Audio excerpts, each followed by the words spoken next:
Daniel had rehearsed the moment 100 times on the flight from Lagos to Rome.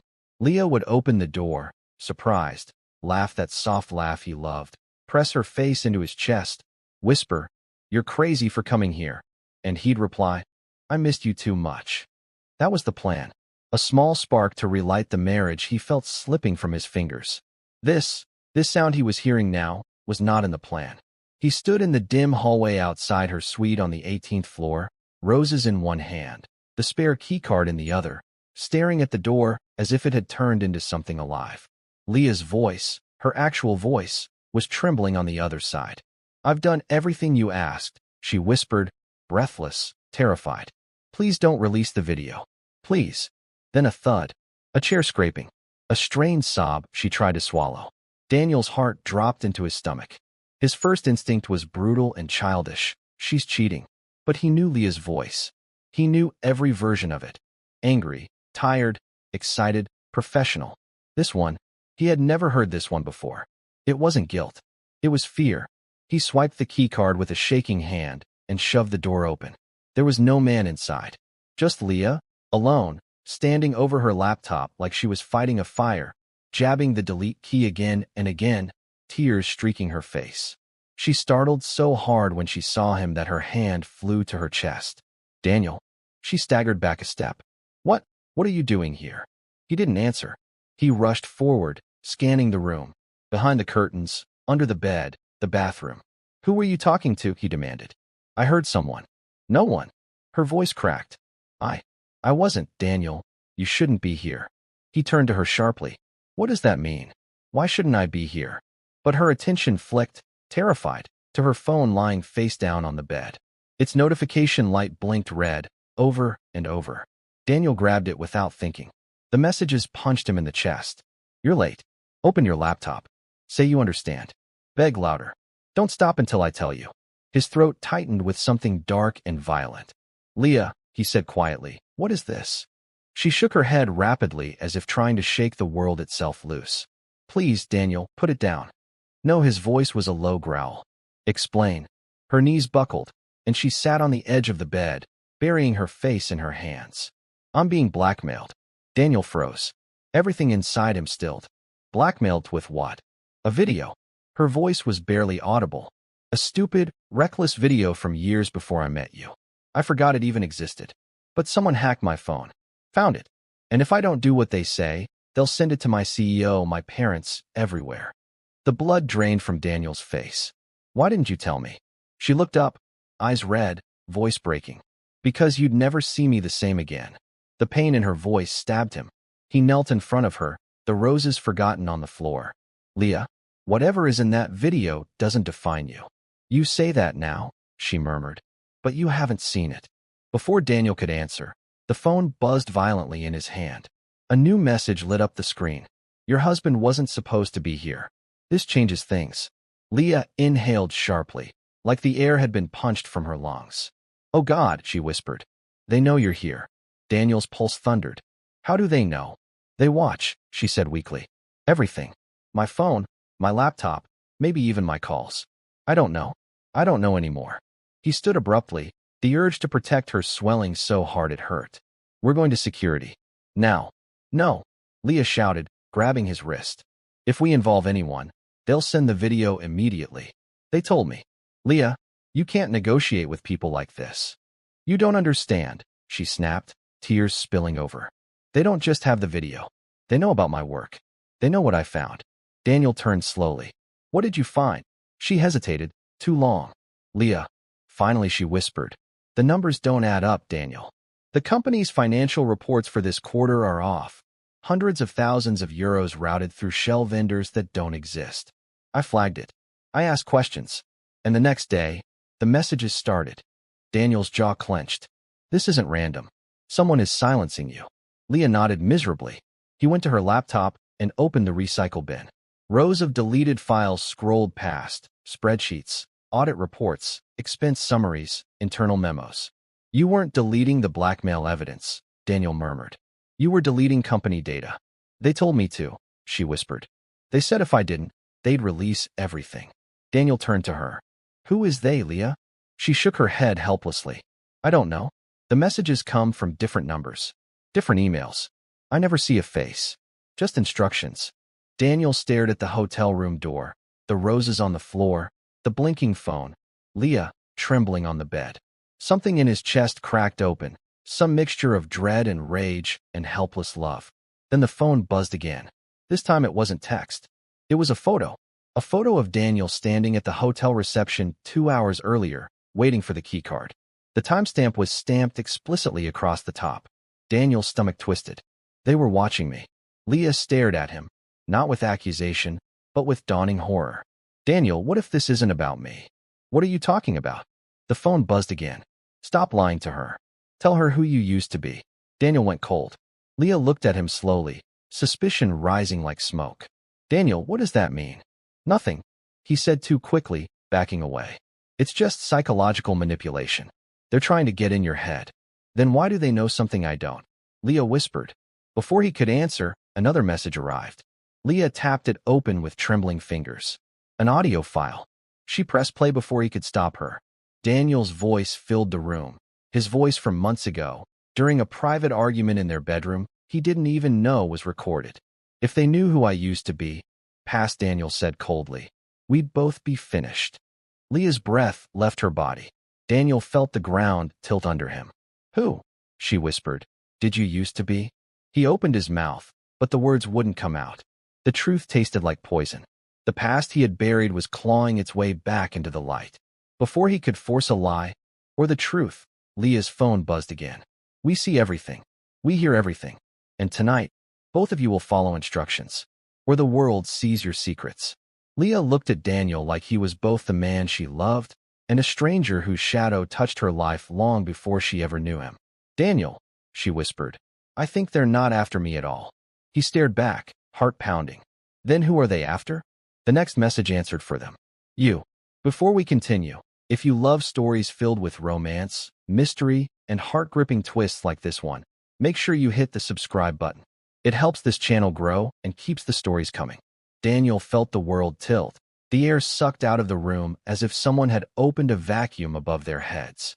The soft hum of the hotel's central AC suddenly sounded like a low, threatening growl. Leah clutched her phone so tightly it shook in her hand. The newest message kept glowing on the screen as if mocking them. You. Daniel tried to swallow, but his throat was too dry. Leah's voice was barely a whisper. Why would anyone go after you?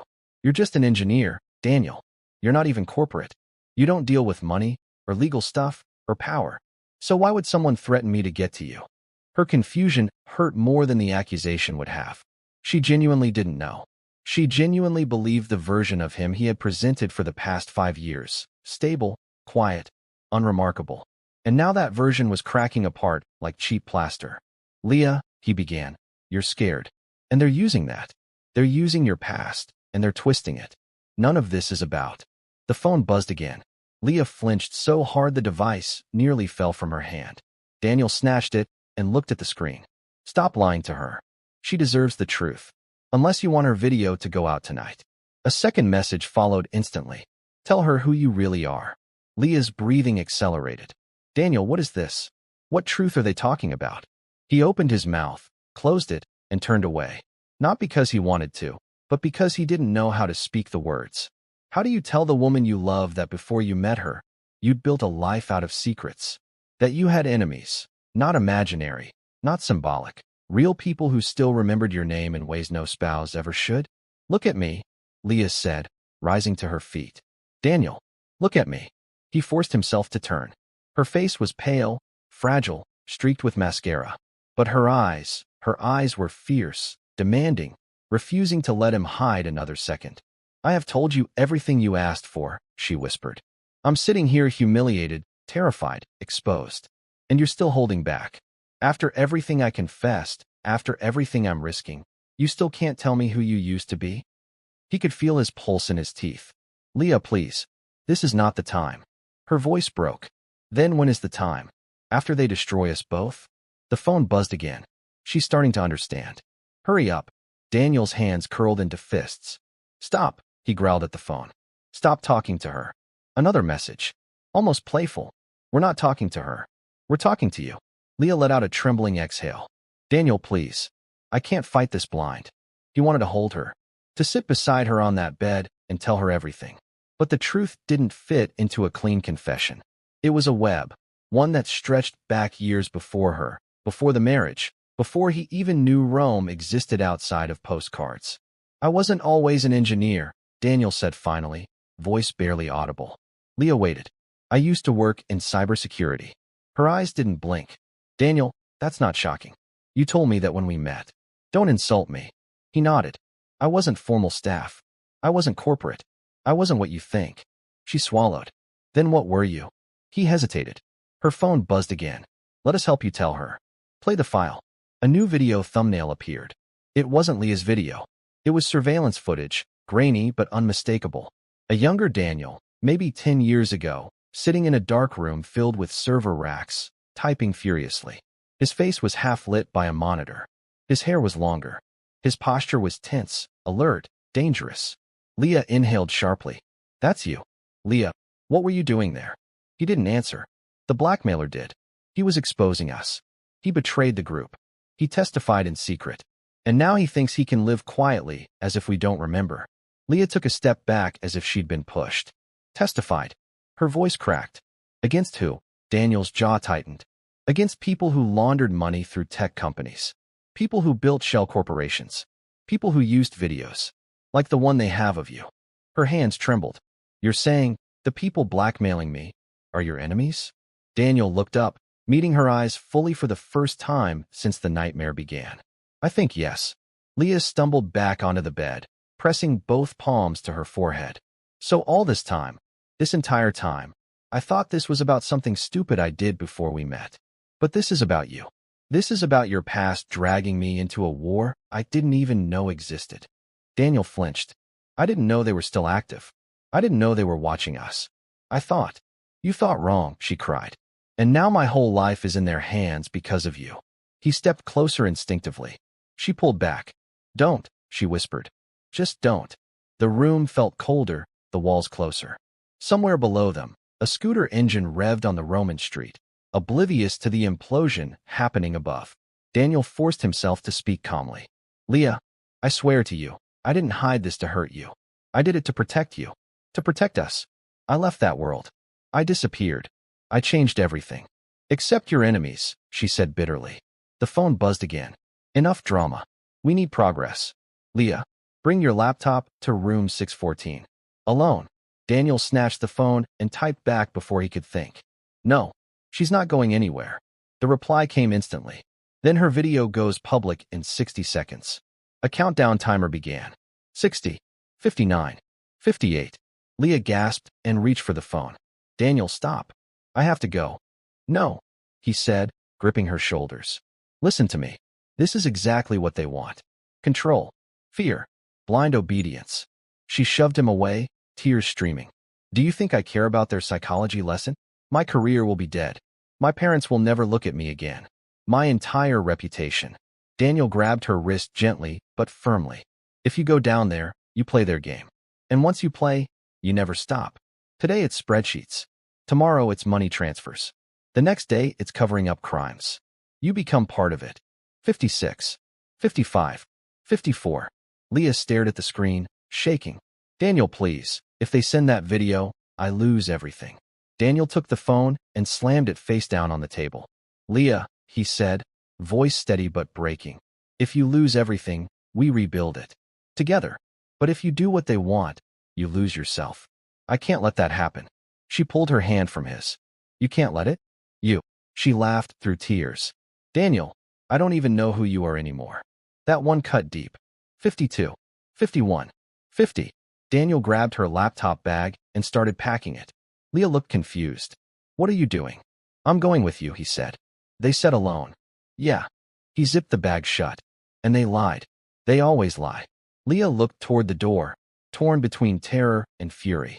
Then what's the plan? Just walk into a trap together. Daniel lifted her conference badge from the table. It had a small pinhole microphone embedded inside for translation services. He tapped it. We go together, he said softly. Just not visibly. Leah stared at him. Anger still simmered in her eyes.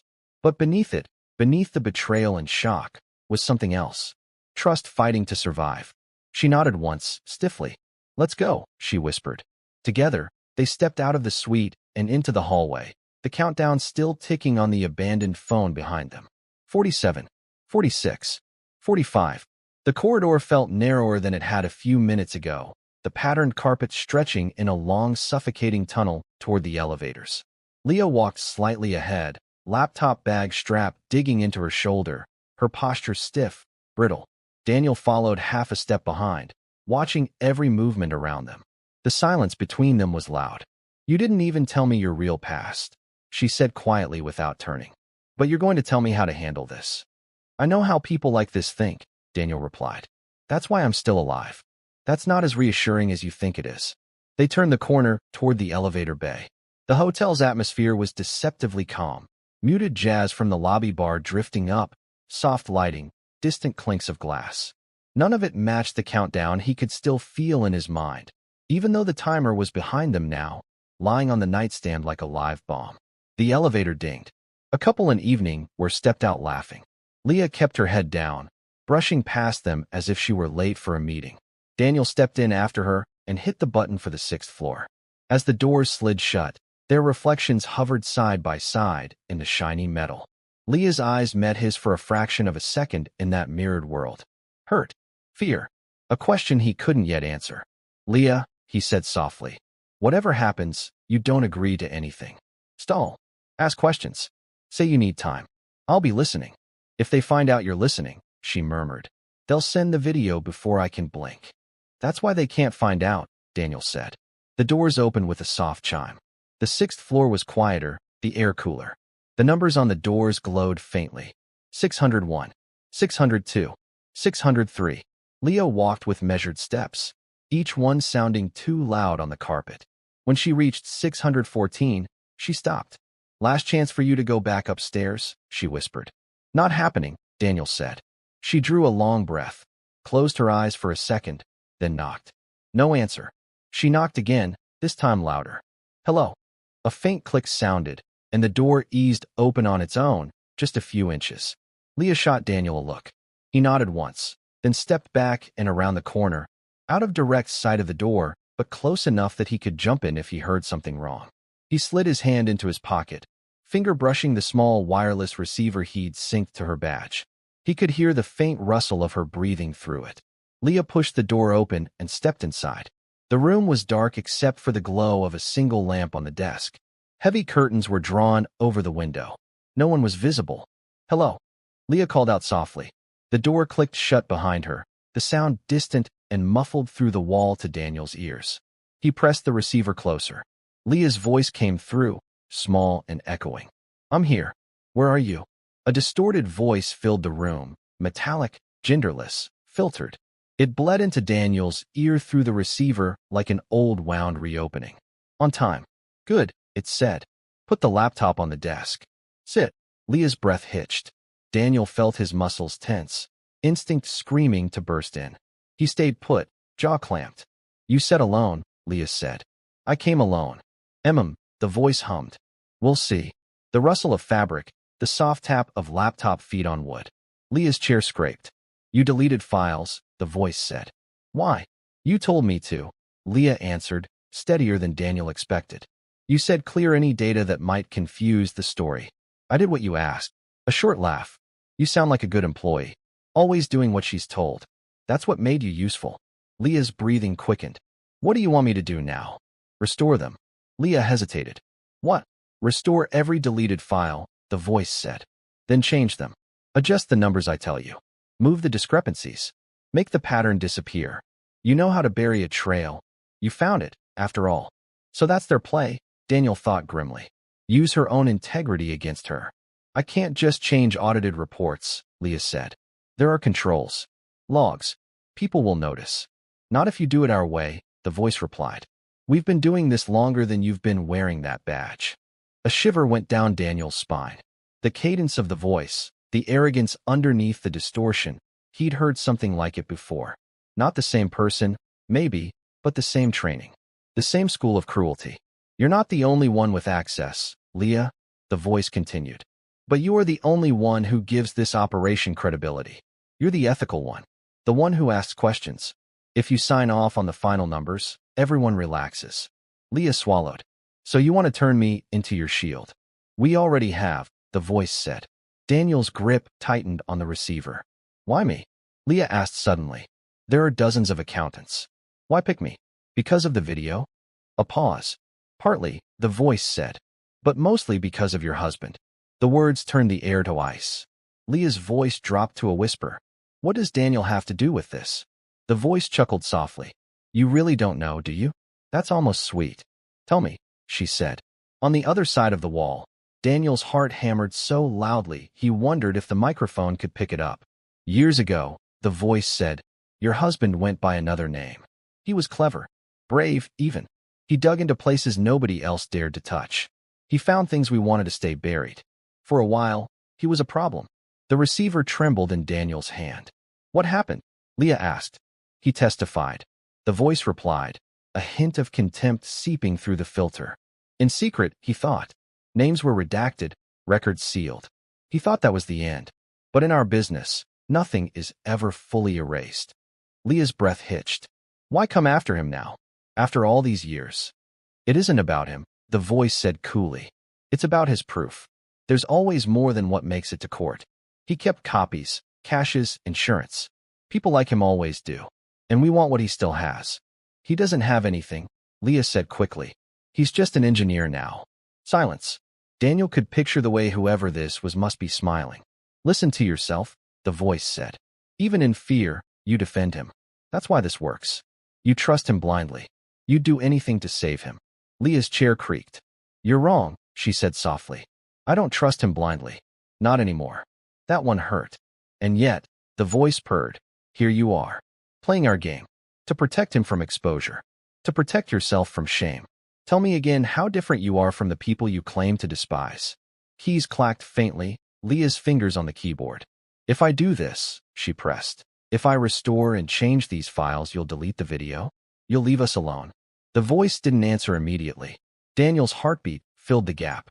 Finally, if you cooperate, we will consider our debt settled. But first, a test. More typing. Open the internal ledger, the voice instructed. Go to the vendor list. Add a new one. What name? Leah asked. RC8 Systems, the voice replied. Daniel's breath caught. He pressed himself against the wall. RC8, the shell corporation at the center of the old case. The one his entire testimony pivoted around. The one he'd sworn he would never see again. Leah repeated it under her breath as she typed. RC8. Systems. When she said it, memories slammed into him.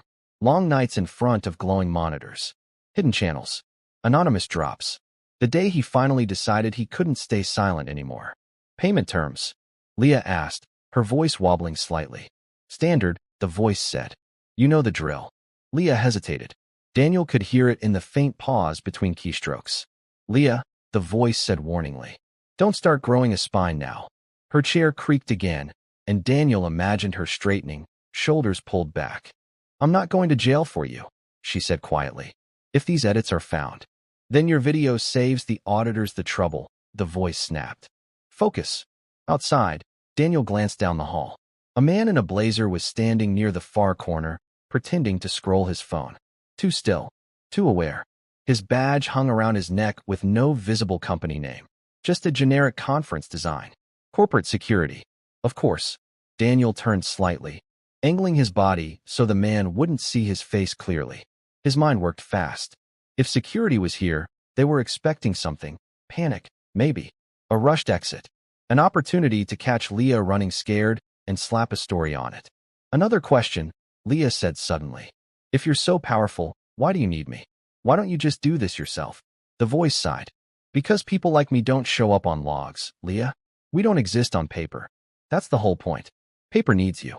Daniel couldn't help the tiny spark of pride. Even terrified, Leah was stalling. Poking. Prying. Buying time. Also, the voice added, your company adores you. Hardworking. Precise. Moral. When this merger becomes a success story, your signature on the approval will make everyone sleep at night. And if it crumbles later? Leah asked. Then we show them your video, the voice said lightly. And no one trusts you again. Which option feels better? Daniel had heard enough. He slipped his phone out of his pocket and opened a recording app. Then, taking a deep breath, he stepped away from the wall and walked down the hall toward the corner where security man stood. The guy looked up, eyes flicking over Daniel with professional disinterest. "Buonasera," he said. "Evening," Daniel replied, forcing his posture loose, casual. "Busy night." The man shrugged. Conferences are always busy. His English was too perfect. His stance too alert. This was no random hotel staff. Daniel locked eyes with him and let a small, humorless smile touch his lips. "You work for the hotel or for the people trying to bury the numbers?" A small pause. "Barely there. But enough." "I'm afraid I don't understand," the man said flatly. "I think you do," Daniel replied softly. "And I think your boss does too. So here's what's going to happen. You're going to stand there and pretend you don't know anything while my wife finishes that conversation. And I'm going to record everything."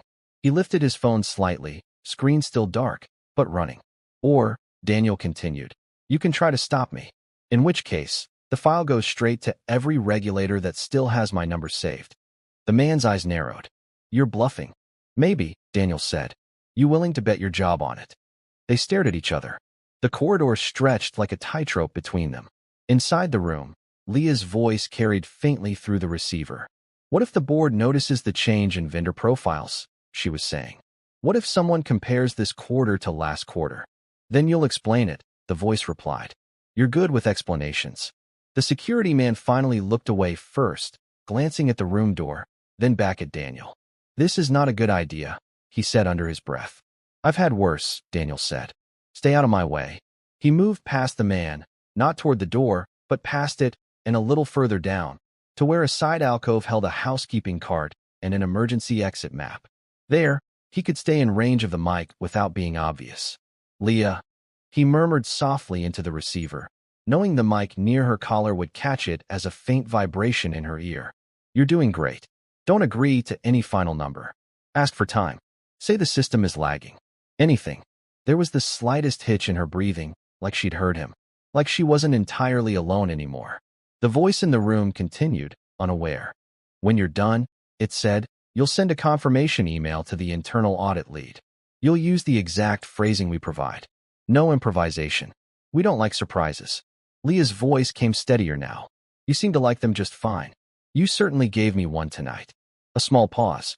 "You married a man full of surprises," the voice replied. "We're just leveling the field." Daniel's jaw clenched.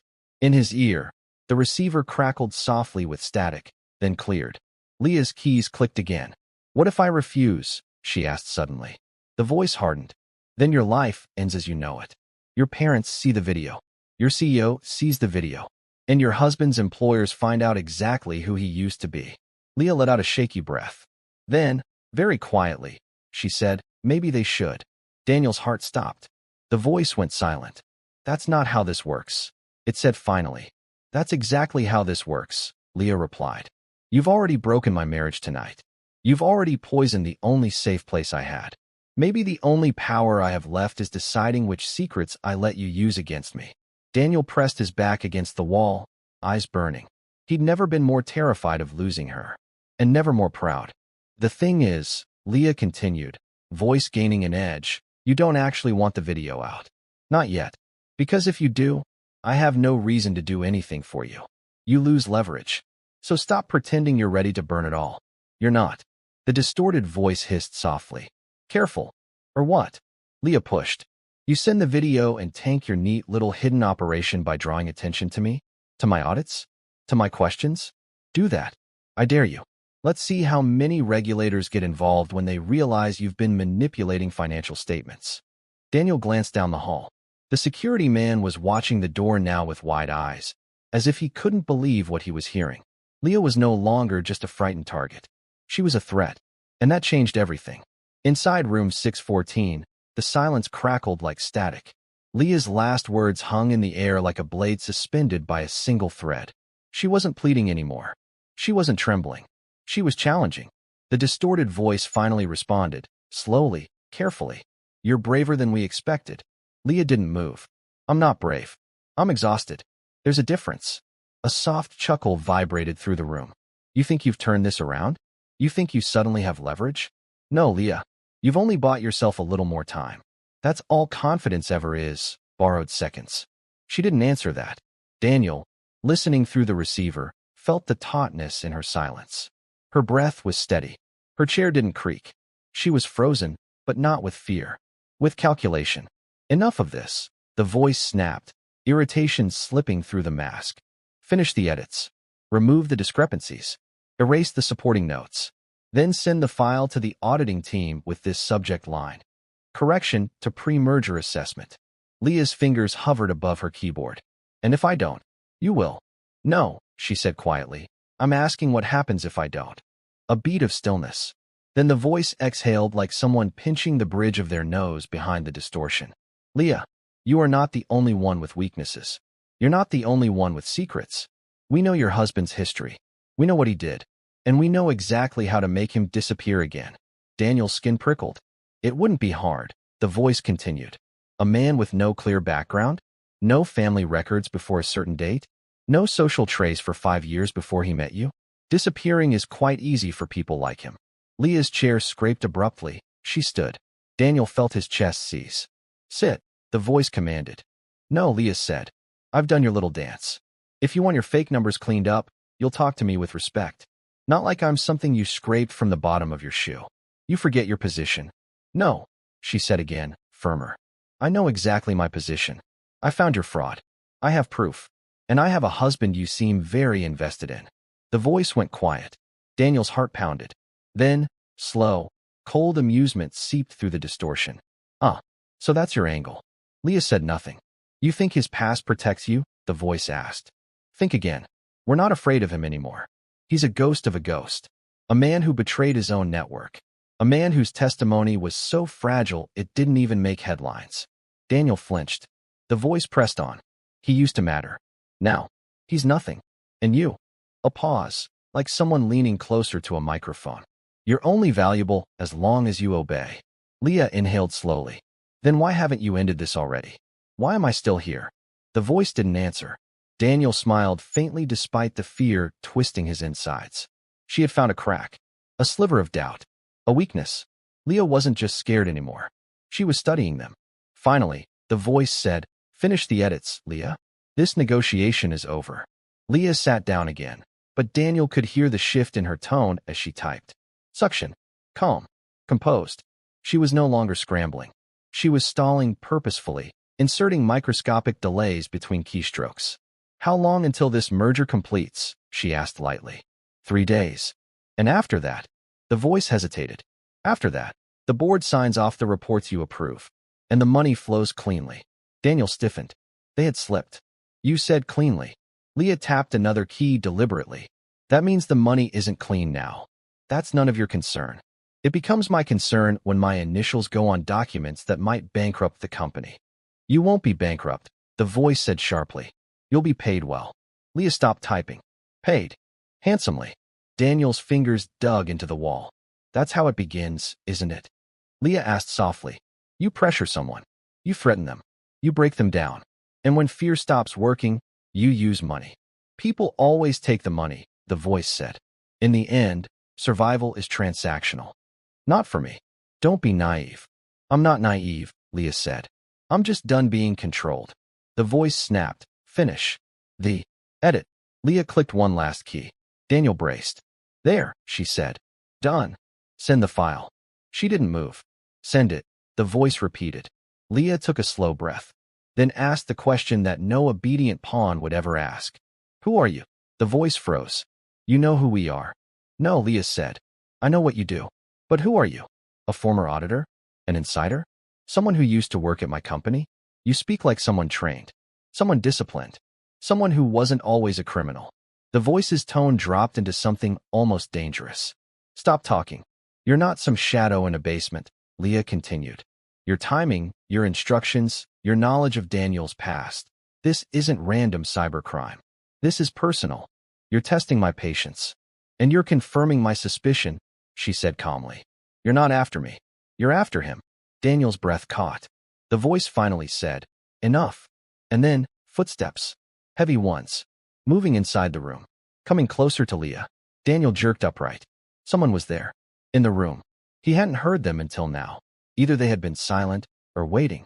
Leah's breath quickened as the footsteps stopped right in front of her. A low whisper, no distortion, no filter, brushed the air. You talk too much. Daniel didn't think. He moved. He sprinted down the hall, heart slamming against his ribs, the receiver shaking in his hand. He reached the door and grabbed the handle. Locked. Leah, he shouted. Leah, get away from them. Inside, her chair scraped violently, followed by a gasp. Daniel rammed his shoulder into the door. Once. Twice. Nothing. He stepped back, adrenaline roaring through him. Then the door swung open. Not because he broke it. Because someone inside unlocked it. Daniel stumbled in. The room was dim, shadows pooling like liquid ink across the carpet. Leah stood behind the desk, hands gripping its edge so hard her knuckles whitened. And standing in the darkness between them, a tall figure. Back turned. Face cast in shadow. Step away from my wife, Daniel growled. The figure didn't move at first. Then, slowly he spoke. Well, the man murmured. If it isn't the ghost himself. The voice was no longer distorted. But Daniel recognized it instantly. His blood ran cold. You, Daniel whispered. Leah looked between them, horror dawning. You know him? She choked. Daniel swallowed, unable to tear his eyes away from the man who had stepped fully into the light now. Yes, he said quietly. I know him. And the man smiled without warmth. You should have stayed buried, Daniel. The man stepped fully into the lamplight, and for a heartbeat the room shrank around Daniel, collapsing into that one familiar face. A little older, a little sharper around the eyes, but the same angular jaw, the same lazy half-smile that never reached his gaze. Ethan, Daniel breathed. The name tasted like ash and old code and sleepless nights. Leah stared between them. Who is he? Ethan tilted his head. You never told her about me? I'm hurt. Daniel's fists clenched at his sides. You don't get to say her name. You don't get to stand in the same room as her. Oh, relax, Ethan said. I'm not here to hurt her. She's valuable. For now. Leah swallowed, voice thin. You're the one who's been sending the messages? He smiled, and in that moment Leah saw it, the easy charm coding something rotten. Guilty. She shivered. Why? She whispered. Why me? Because you're good at your job, Ethan said simply. Because you see things you're not supposed to see. And because you married the one man I've been waiting a decade to drag back out of his little suburban fantasy. He looked at Daniel. You really thought you could hide forever? I didn't hide, Daniel said. I left. There's a difference. Ethan laughed, low and bitter. You left me to burn. You left all of us to take the fall while you sat in a courtroom behind a fake name and pretended you were some sort of hero. Leah's eyes darted to Daniel. Courtroom. Stop, Daniel said sharply. You don't get to rewrite what happened. You sold out our clients. You crossed lines even the worst of them wouldn't cross. You used kids' college funds as collateral, Ethan. I didn't turn on you. You turned on everyone. Ethan's eyes flashed. For the first time, the easy mask cracked. You thought going to the regulators would fix anything? He spat. You thought your precious testimony would shut it all down? It barely scratched us. All you did was strip away the people with the slightest conscience and leave the real monsters in charge. Daniel swallowed hard. He'd thought those same things in his worst nights. You still work for them, he said quietly. After everything? Ethan shrugged. Work for. Work with. Build new branches. Names change. Flows change. We adapt. The system is bigger than any one of us. You should have known that before you decided to play martyr. Leah's head spun. Wait, she said. So all of this, my audit, the blackmail, the conference, it's part of some leftover war between you two? Not leftover, Ethan corrected. Ongoing. He stepped closer to Daniel, voice dropping. When you disappeared, they needed a new architect. Someone who understood your methods and your weaknesses. Someone who'd been close enough to you to predict your moves. Daniel's stomach twisted. So you took my place. If I hadn't, Ethan snapped, I'd be dead. Or locked in some hole like the one you crawled out of. Everyone doesn't get the luxury of a second identity and a new country, Daniel. Some of us had to survive inside the fire. Leah shook her head. You're justifying extortion and fraud and whatever else you're doing. Because the system is bad? That's your justification? Ethan gave her a pitying look. Oh, Leah, do you really want the full philosophy lecture? You're smart. You've seen the numbers. You know what your company has done to its suppliers, its workers, its users. We're just redirecting the flow. You call it fraud. I call it rebalancing. Daniel stepped between them. You're stealing. You're destroying people. Don't try to wrap it in ethics. Ethan's gaze cooled. Says the man who ran away and tried to pretend none of this existed while the rest of us lived with the consequences of his little moral outburst. Leah's voice cut through the tension. What do you want from us? Ethan turned toward her slowly. Finally, the right question. He walked to the desk and tapped the open laptop. You're going to finish what we started tonight. You're going to smooth the trail. You're going to certify those numbers and send them to the board. And you, he pointed at Daniel, are going to hand over everything you didn't give the regulators. Every backup, every archive, every encrypted drive you thought you buried. All of it. I don't have anything, Daniel said automatically. Ethan smiled without humor. You always have backups. You used to lecture me about it. Redundancy is safety, Ethan. Remember? Daniel's jaw clenched. Leah looked at him slowly. Do you? He couldn't meet her eyes. I thought it was safer if I kept some things hidden, Daniel said quietly. Not just for me. For witnesses who trusted me. For people who helped. Ethan scoffed. Spare me the martyr complex. You kept them because you didn't trust anyone to finish what you started. You kept them because part of you liked having that power. Don't pretend you're any different from us. Enough, Daniel snapped. If you want them, go dig through whatever old caches you haven't already hacked. I'm not giving you anything that can help you hurt more people. Ethan's eyes slid to Leah. You sure about that? He pulled a phone from his pocket. A different device than Leah's. He tapped the screen and turned it toward them. Leah's heart stopped. Her own face stared back at her. Blurry, younger, laughing, music thumping in the background. A party. Aloft. Her hair shorter, wilder. She was holding a bottle and yelling something at the camera. Then the image jolted as someone grabbed her waist, spinning her, whispering in her ear. A man she'd rather forget. A night she'd buried. Ethan paused the video right as Leah threw her head back laughing, her shirt riding up slightly, revealing more than she remembered. This alone, Ethan said conversationally, wouldn't ruin you. Embarrass you, maybe. But combined with the right edits, cropped here, slowed there, blasted across your mother's church group chat, your professional network, your CEO's phone. He shrugged. Reputation is a fragile thing.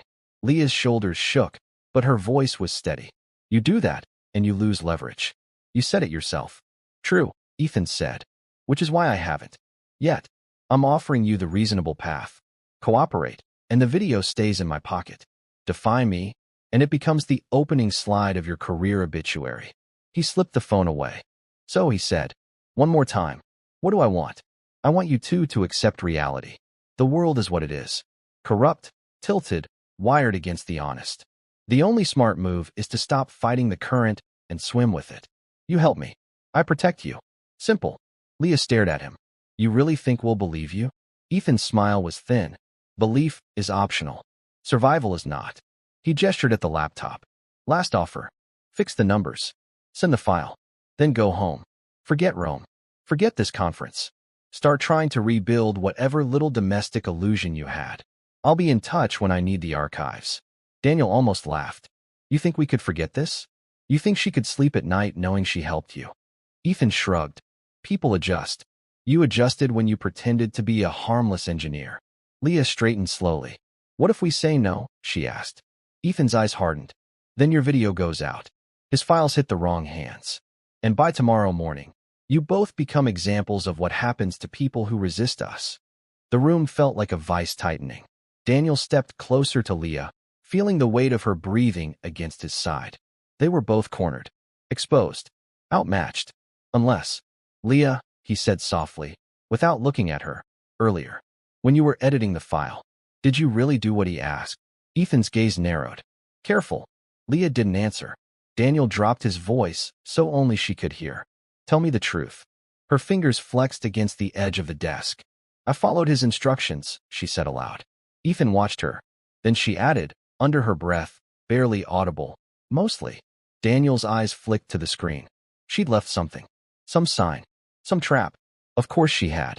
Ethan turned to the laptop, tapping through the spreadsheets. We can check, he said. If you're lying. He stopped.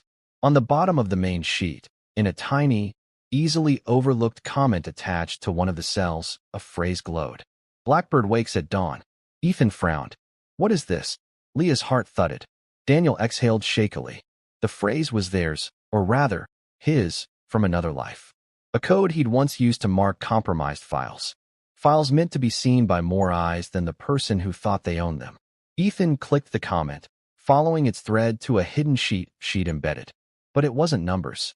It was a log of every suspicious transaction she'd found, duplicates she'd saved, notes she'd made, and at the bottom, an automated script she'd queued, set to run at a specific time.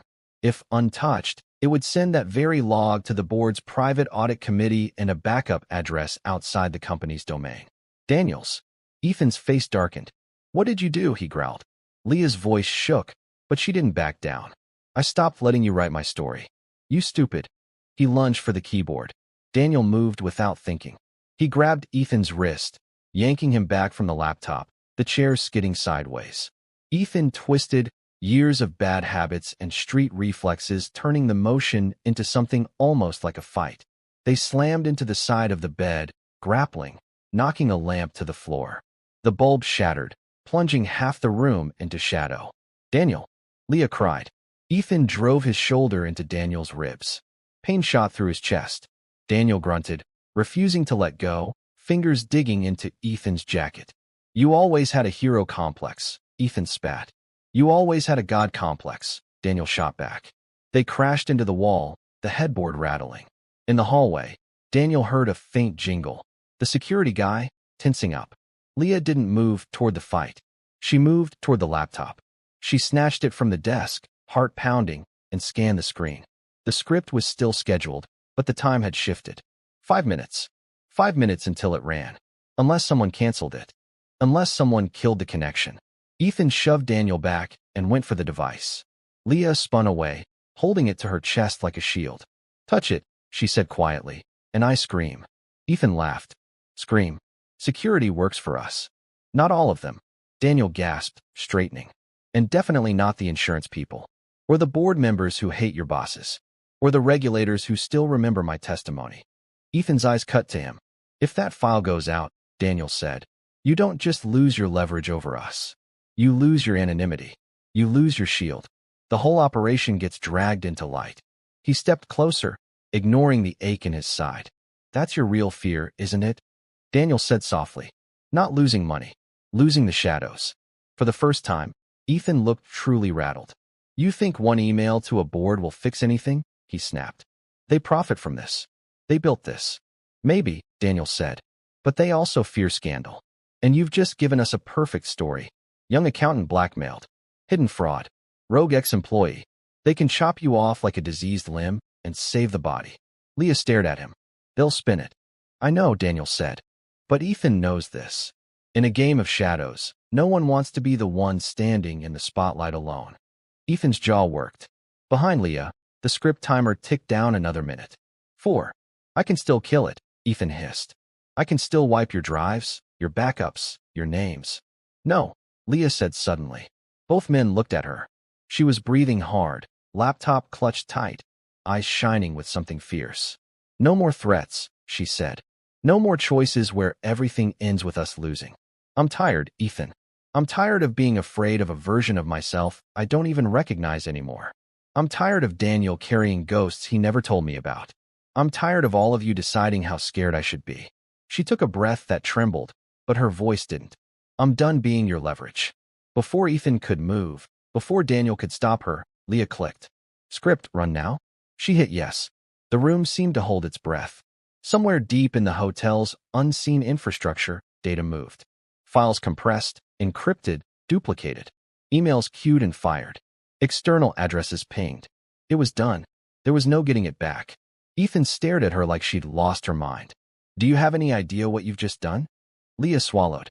For the first time tonight, she whispered, "Yes." The moment Leah pressed yes, a strange stillness spread through the room. It wasn't peaceful. It was the stillness before a fuse meets flame.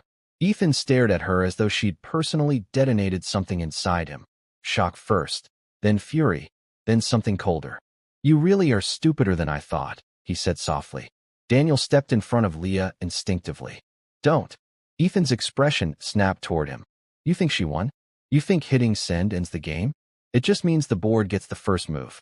And trust me, Daniel, your wife's name will be the one they bury to protect themselves. Maybe, Daniel said. But now it's not just her word against yours. There's a trail. There's evidence. There's context. You don't understand this world anymore. Ethan hissed. You've been out too long. Whistleblowers don't win. They get buried. And sometimes the people closest to them get buried with them. He looked at Leah pointedly. She didn't flinch. What now? She asked. You kill us? You blackmail us again. You run. Ethan's smile was razor thin. I don't need to kill you. The board will do that for me. Your CEO will do it. Your regulators will do it. People don't need bullets to disappear, just the right narrative. He reached into his pocket again. Daniel lunged, thinking it was a weapon, but Ethan simply pulled out another phone. Sleek. Black. Encrypted. He tapped it once.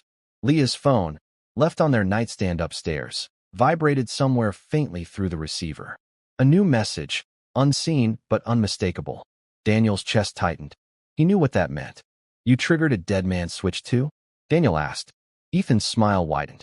You're not the only one who learned from the past. What did you send? Leah demanded. Ethan ignored her, shrugging his jacket back into place. Let's just say your little email won't be the only story hitting inboxes tonight. If I'm going down, I'm not going alone. Then, without warning, he moved. He darted toward the door, faster than either of them expected. Daniel lunged, but missed by inches. Ethan yanked the door open, straight into the security man in the hallway. The guard stepped aside, as if letting Ethan pass. No hesitation. No confusion. Of course. He wasn't hotel security. He worked for the Shadow. Ethan brushed past him, and the guard stepped into the doorway, blocking Daniel and Leah in the room. Daniel's blood ran cold. Move. The guard didn't. Behind him, Ethan was walking away, hands in pockets, posture calm, pace steady, as though he hadn't just orchestrated a blackmail scheme unraveling in real time. Daniel stepped forward again. I said move. The guard shook his head once, curt. No sudden actions. The board will want both of you contained. Leah's breath stuttered. Contained. The guard didn't look at her. His face was unreadable, the calmness of a trained professional who didn't need to raise his voice to be threatening. Daniel's fists tensed. Let me explain how this works, the guard said. Your wife just transmitted confidential and highly sensitive financial data outside the company. She violated data security statutes, breached her employment terms, and exposed internal documents to unauthorized parties. That is already enough to detain her for questioning. And me? Daniel said. You assisted, the guard replied. Leah stepped forward. He didn't assist. I did it on my own. I pressed the button alone. The guard finally looked at her, pity flickering in his eyes. Intent is irrelevant. You think they'll believe you acted without your husband? A man with no traceable work history for 5 years? A man with a sealed identity? A man already associated, however quietly, with a previous whistleblower case? Daniel's heart sank. The guard wasn't wrong. On paper, Daniel looked like someone engineered to be suspicious. And Ethan had counted on that. You're not going anywhere, the guard said. Both of you will remain here until the board contacts me with instructions. Daniel didn't answer. He moved. Fast. A blur of motion. Daniel grabbed the lamp base from the floor and swung it at the guard's wrist. The shock made the guard drop the baton he'd been subtly reaching for. Daniel kicked it away. The guard recovered quickly, too quickly. He was trained, muscular, dangerous. He tackled Daniel, slamming him against the wall. Leah screamed as Daniel's head snapped back against the plaster. Stop, the guard barked, pinning him. But Daniel wasn't the man he pretended to be. Quiet engineer. Soft life. He twisted his shoulder sharply, slipping half out of the guard's grip, then rammed his elbow into the man's ribs. The guard grunted, loosening his hold. Daniel shoved him back hard. They grappled, the room filling with the violent sound of bodies hitting furniture. Leah backed into the corner, hands trembling but eyes tracking every movement. The guard landed a punch squarely into Daniel's stomach. Daniel doubled over, wheezing. He felt the cold metal of cuffs brushing his wrist. No cuffs. He summoned the last bit of strength he had and slammed his forehead into the guard's jaw. The man staggered. Daniel tackled him to the carpet. But the guard wasn't finished. He gripped Daniel's wrist again, this time twisting sharply. Pain shot up Daniel's arm. Leah made a sound, somewhere between a sob and a gasp. The guard raised his other hand to strike. Then Leah moved. Not toward them. Toward the desk. Toward the fire extinguisher mounted beside it. She grabbed it, lifted it with both hands, and hurled it. It hit the guard square in the side of the head. He collapsed instantly, unconscious. Daniel rolled off him, gasping for breath, clutching his ribs. Leah dropped the empty extinguisher, chest heaving. Are you? She started. He nodded, wincing. I'm fine. Footsteps. Fast. Running. Ethan. Daniel's head snapped toward the hallway. He's heading for the elevators. We can't let him leave the building. Daniel, Leah whispered, panic rising. He'll wipe everything, Daniel said. He'll kill the logs. He'll rewrite the narrative. We have maybe minutes before he makes this whole night look like our crime instead of his. Leah stared at the unconscious guard. What do we do with him? Daniel shoved himself upright. Leave him. We need to get to Ethan before he reaches the parking garage. But Daniel, if he has copies of the video. He does, Daniel said bluntly. Multiple backups. If we don't catch him here, tonight, he'll pressure us for years. Leah swallowed hard. Tears shimmered in her eyes. Not from fear, but from the weight of everything collapsing at once. Then she nodded. Let's go. Daniel grabbed her hand, and they burst out into the hallway. The elevator light was already descending. Ethan was heading down. Daniel cursed under his breath. Stairs. Now. They sprinted to the stairwell door and pushed through. Cold stairwell, air hit them like a slap. Daniel looked down the spiraling flights. Footsteps echoed below, fast, purposeful. Ethan. Daniel tightened his grip on Leah's hand, and for the first time all night, she squeezed back. Not weakly, not fearfully, with determination. Together, they ran. Down the stairwell. Toward the man who had blackmailed her. Toward the enemy from Daniel's past. Toward the truth neither of them was prepared for. The stairwell swallowed their footsteps, every metal echo bouncing up and down the concrete cylinder. Leah's breath puffed white in the cold air conditioning, her heels slapping against the steps. Daniel's ribs screamed with each descent, but he forced his legs to move faster. Below them, a door slammed.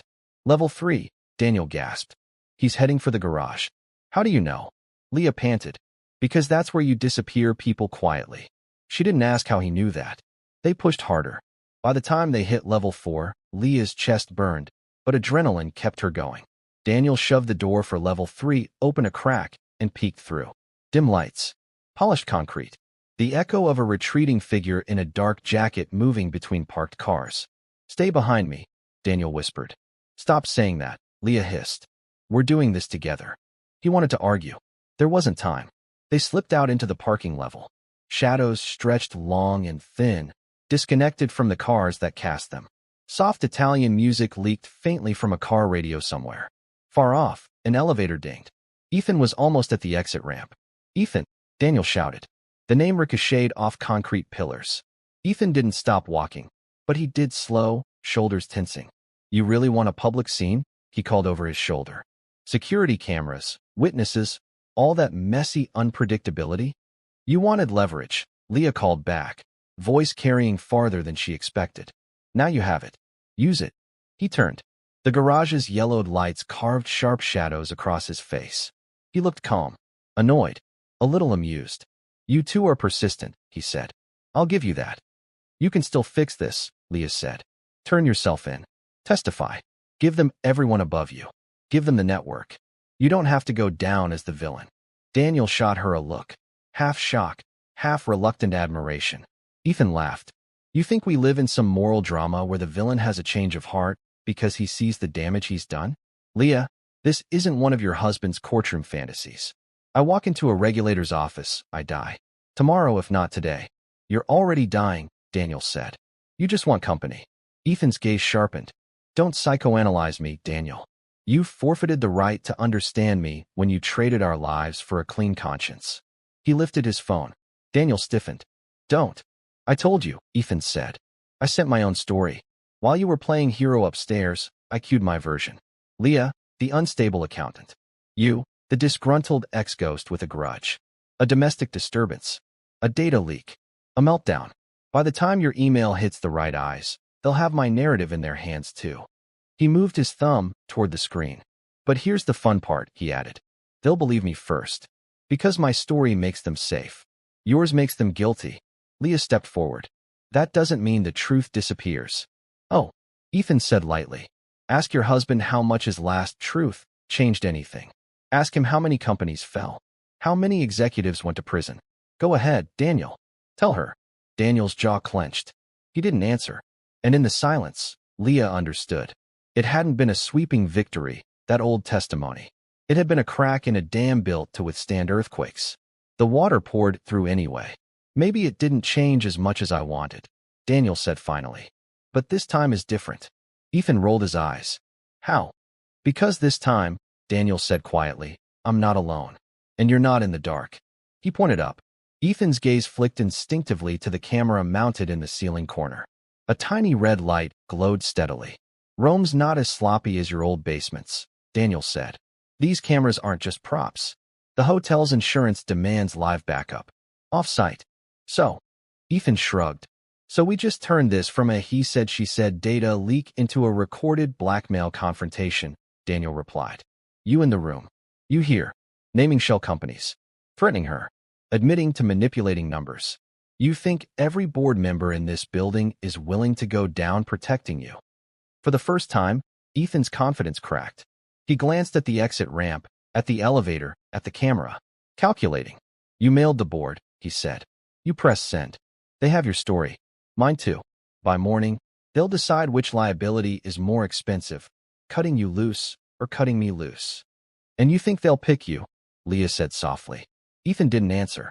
Footsteps echoed from the far side of the garage. Multiple pairs. Not running. Not creeping. Controlled. A group emerged from between two SUVs. 3 men and a woman in suits, conference badges swinging. Behind them, the same security guard from upstairs, awake now, jaw bruised, eyes hard. Daniel's stomach dropped. Leah sucked in a breath. The board. Ethan's mouth twitched. Right on schedule.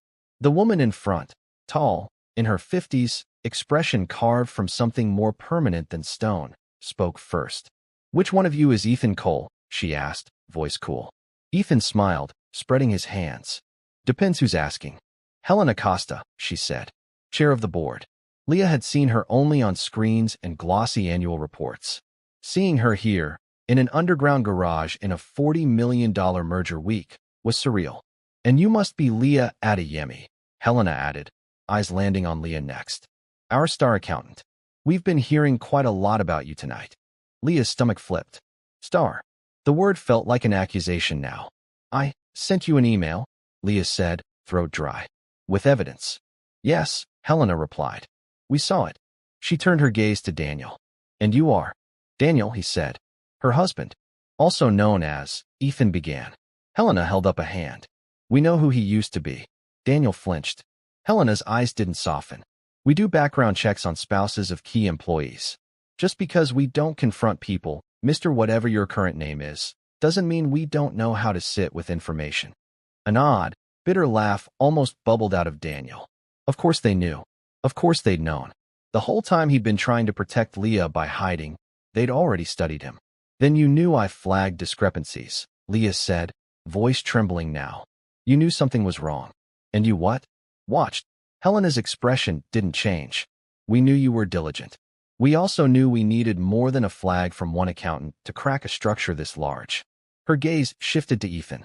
And now, she said, we have more. Ethan's smile vanished. You're not actually considering making you the sacrificial lamb? Helena asked. Do you know how much work you've just done for us tonight? You gathered yourself nicely. The other board members exchanged glances. Exhausted. Alert. Already strategizing. You see, Ethan, Helena continued. Your little overreach forced everything into the open. You left fingerprints everywhere. Blackmail, exploitation, tampering with our own internal controls. You made yourself the perfect villain.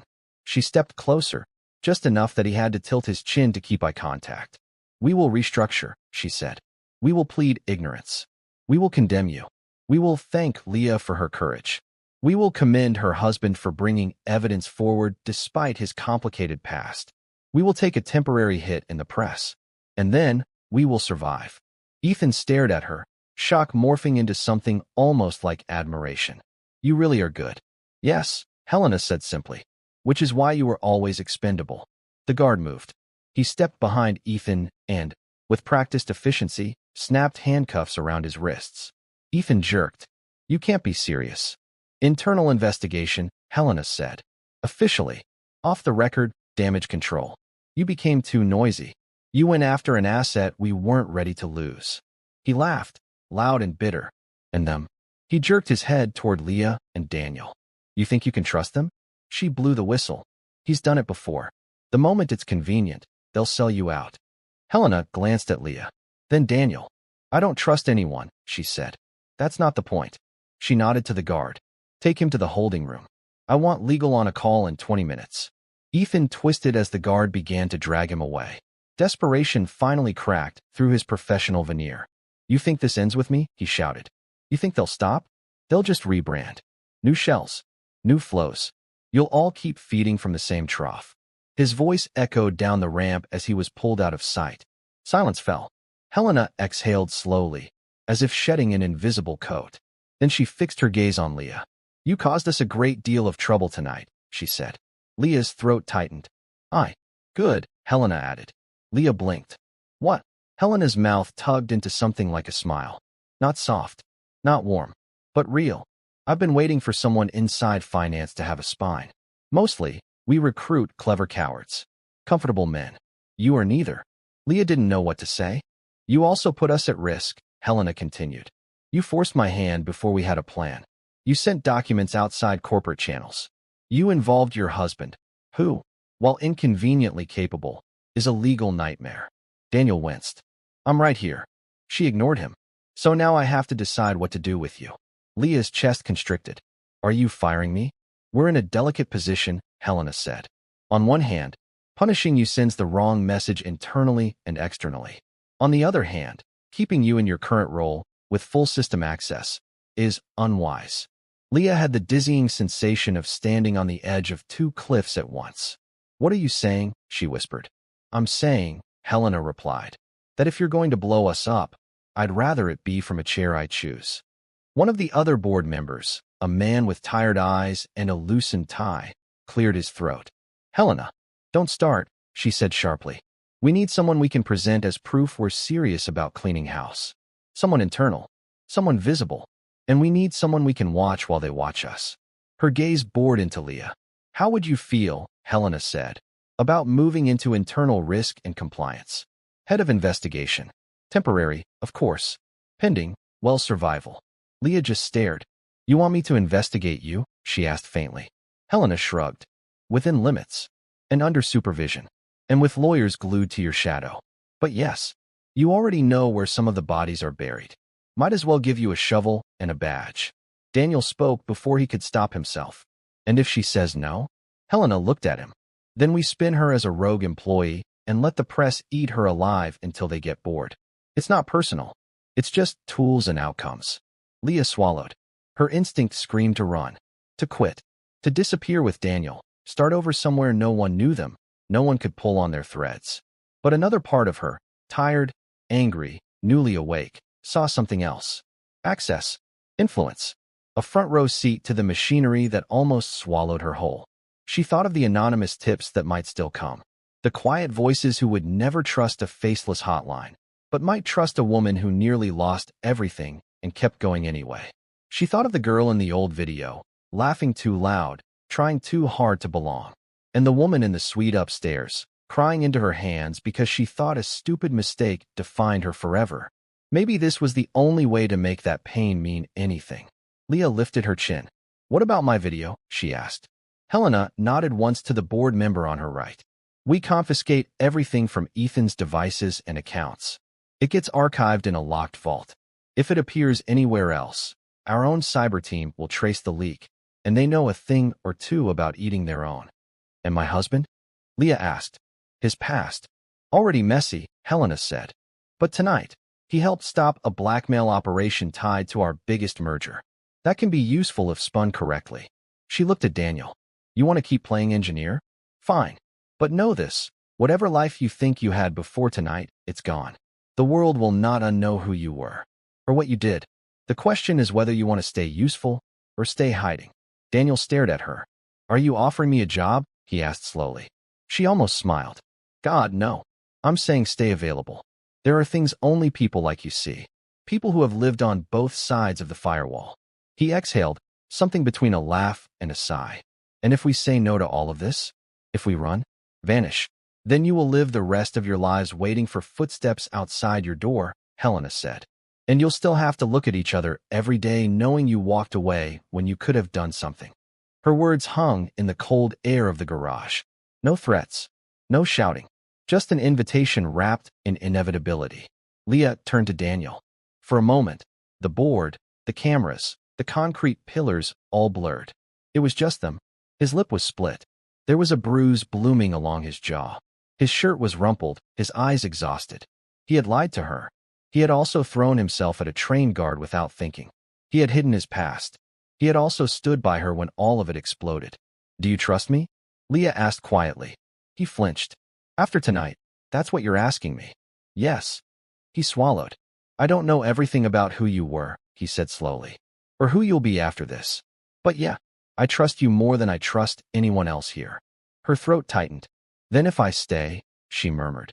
If I do this, will you stay too? Not as a ghost.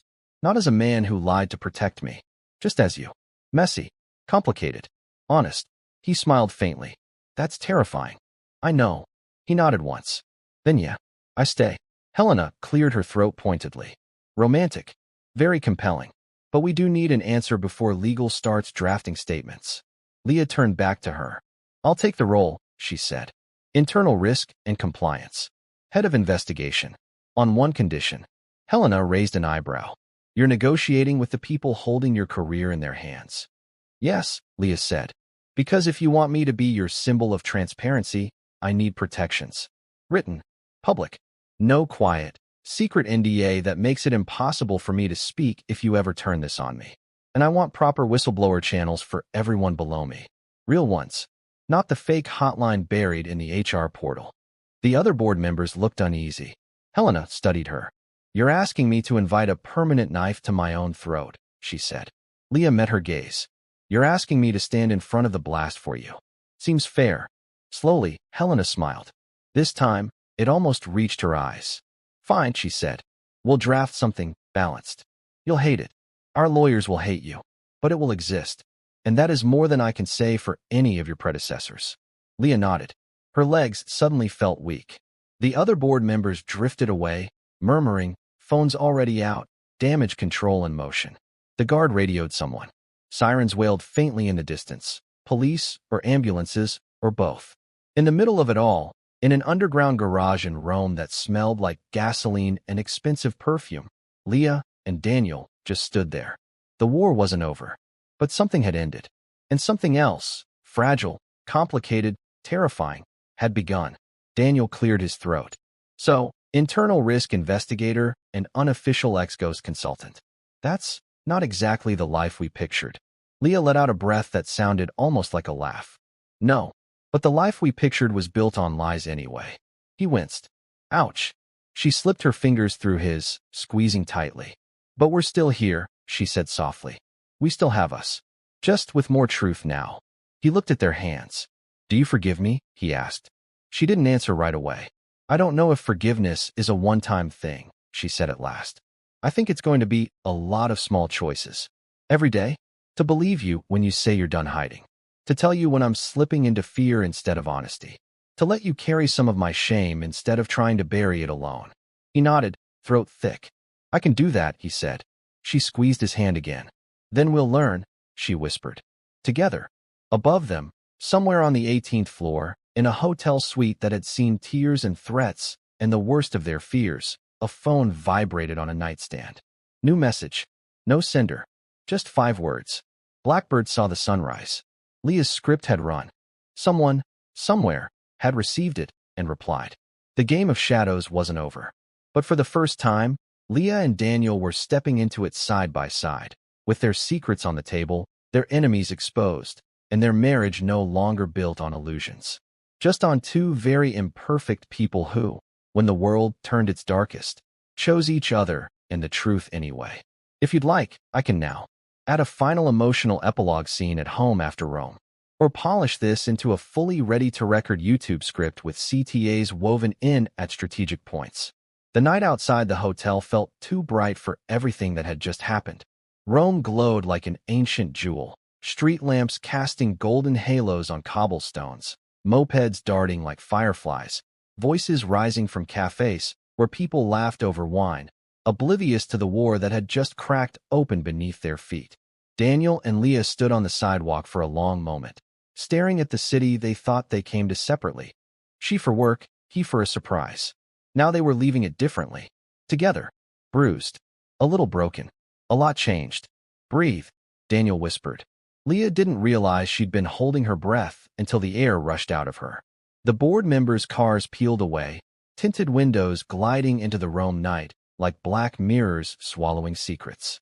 Ethan was gone, dragged into a corporate holding room, whatever that meant. Police sirens wailed somewhere behind them. The hotel doors opened and closed, letting out guests laughing, drunk on vacations and anniversaries. Normal life was still happening, just not for them. Your ribs, Leah murmured suddenly. Did he hurt? Daniel touched his side and winced. Just bruised. I've had worse.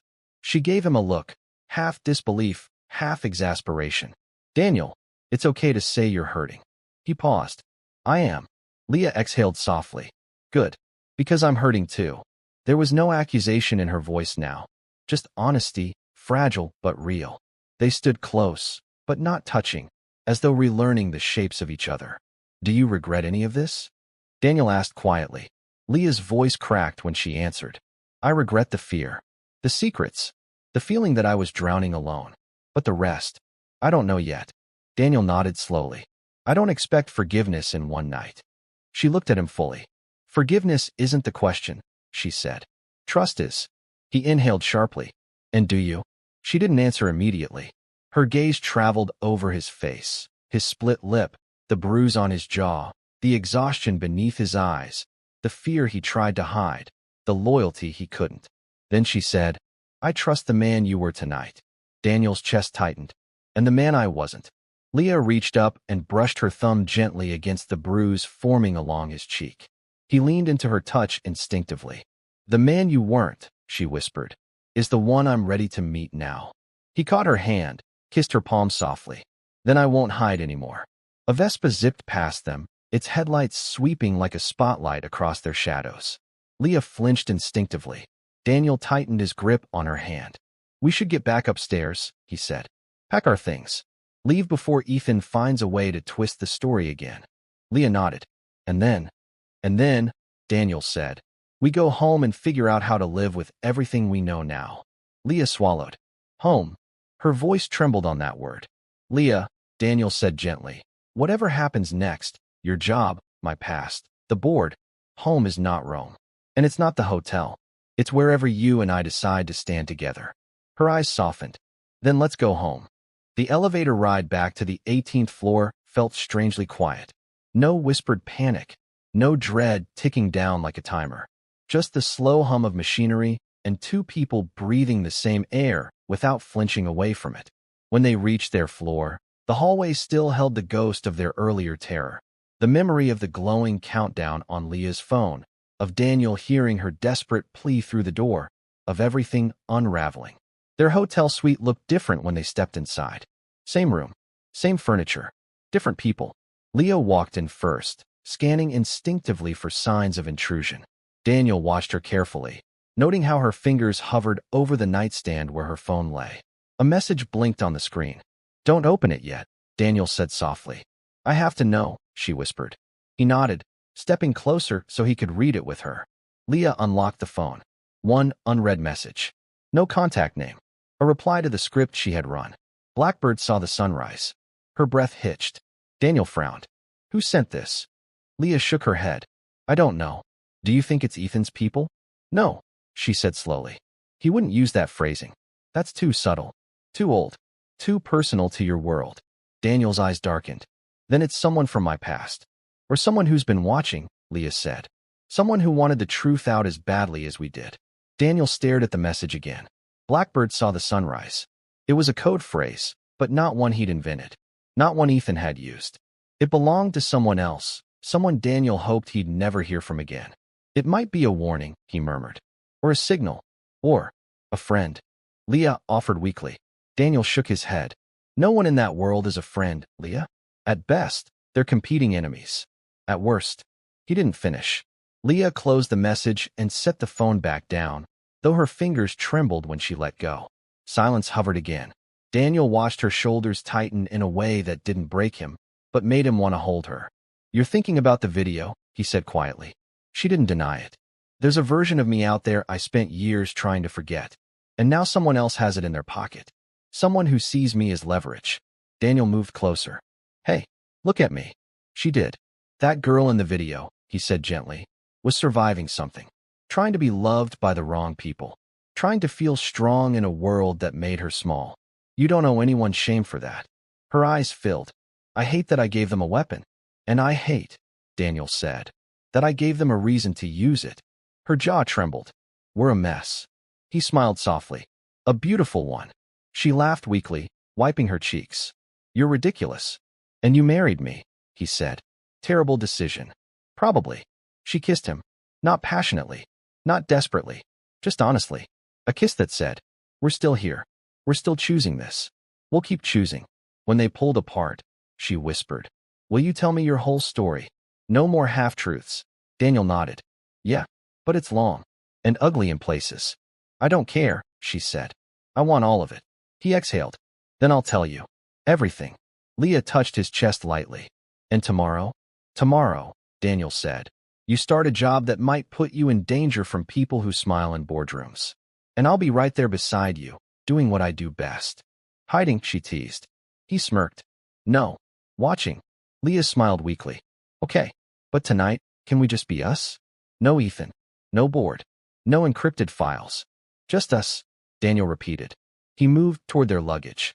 But as he did, her phone buzzed again. Not a message. A call. Unknown number. Leah froze. Should I? Daniel shook his head. Decline it. She did. A second later, a voicemail notification popped up. Daniel's stomach tightened. Leah pressed play. A distorted voice whispered, barely audible through static. You two made a lot of noise tonight. Careful what wakes when you rattle old cages. The message ended. Leah stared at the phone, blood draining from her face. Daniel, she whispered. Who else knows that code? He swallowed hard. One person, he said. And they're worse than Ethan. Leah's breath caught. What do they want? Daniel took her hand. Everything, he said. People like that always want everything. The voicemail timestamp blinked again. Received just 3 minutes ago.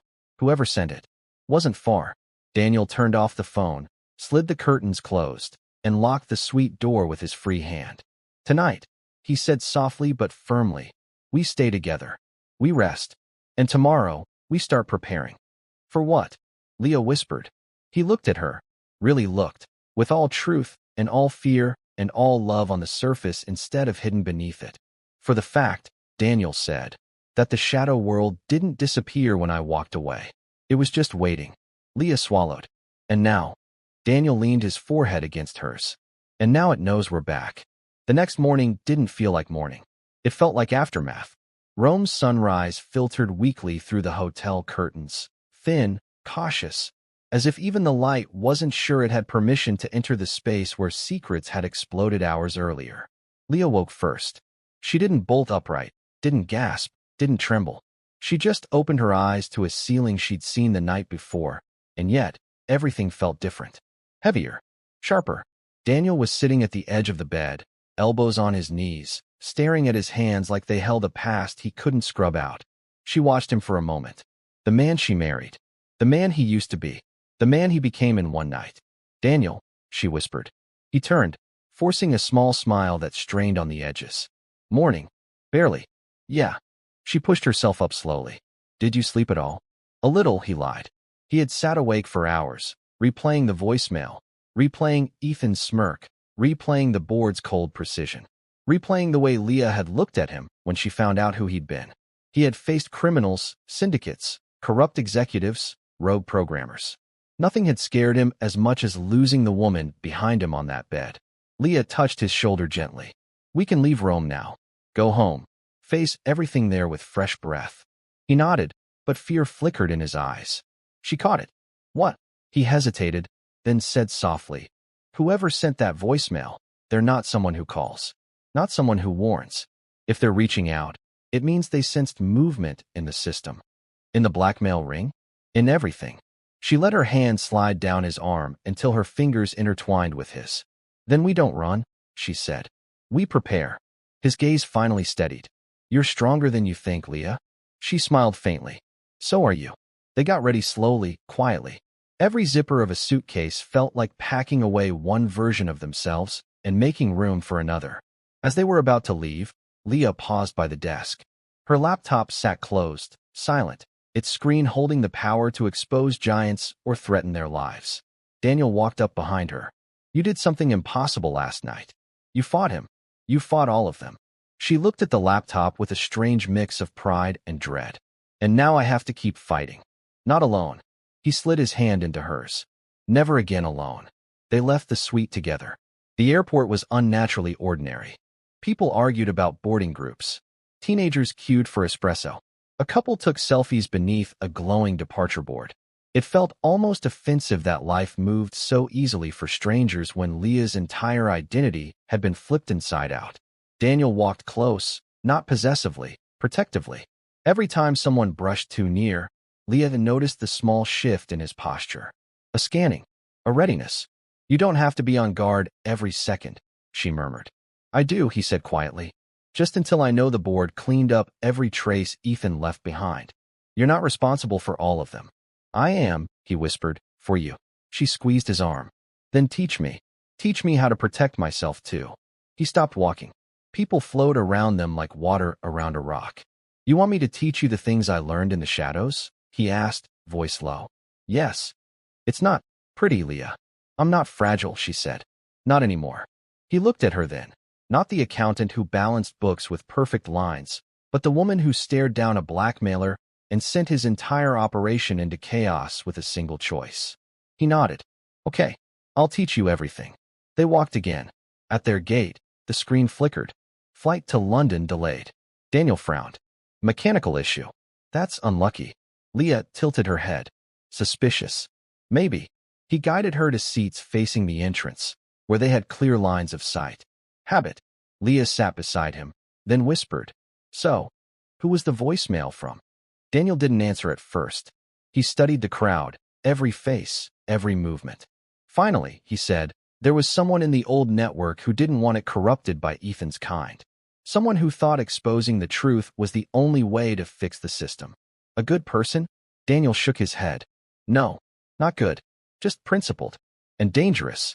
Very dangerous." "What was their code name?" Leah asked. He paused. "Blackbird," he said quietly. Her breath caught. "So the message means they saw everything. And they're watching us now." Leah swallowed hard. "But, watching to protect us? Or to use us?" Daniel looked down at her hand holding his. "Depends," he said, "on what they think we're becoming." Leah's heart thudded. "And what are we becoming?" Daniel didn't answer immediately, but behind them, an announcement crackled through the speakers. "Boarding call for all passengers on Flight 9B to London." Their flight, suddenly no longer delayed. Daniel's eyes narrowed. "That's too fast," he murmured. Leah shivered.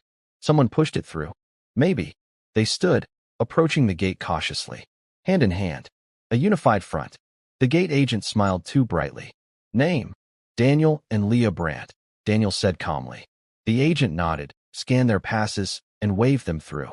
But Leah noticed something. The agent didn't check their IDs. Daniel noticed too. He tensed. "Let's board," he whispered. "Act normal." They walked down the jet bridge, footsteps echoing. The plane doors were open. A flight attendant greeted them. Then another voice spoke softly behind them. "Mr. and Mrs. Brandt, may I have a word?" Privately. They turned.